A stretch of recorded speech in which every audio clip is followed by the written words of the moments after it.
Abahlali bathi inselelo ababhekene nayo manje ukuqoza kwempahla yokwakha. Since it was burning here on Sunday, I'm not feeling well.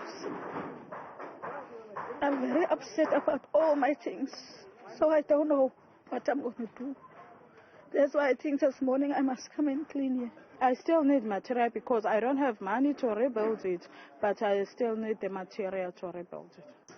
Inhlangano iGift of the Giver sinikele ngosizo emndenini ethintekile.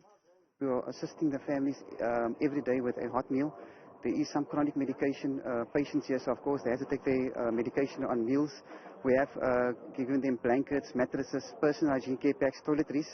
We have also, today also we got a commitment from the Anglican Church. Abaholi bamabandla banxuse izinhlaka ezahlukene ukuthi izilekelele abahlali.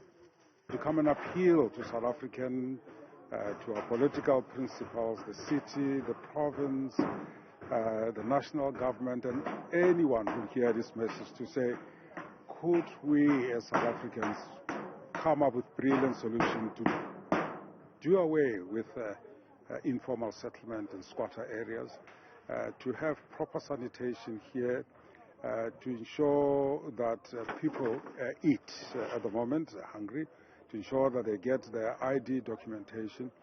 Abahlali bakule ndawo bathi kunzima njengoba bashelwa yikho konke futhi kusakude ukuthi isimo sibuyele kwesejwayelekile.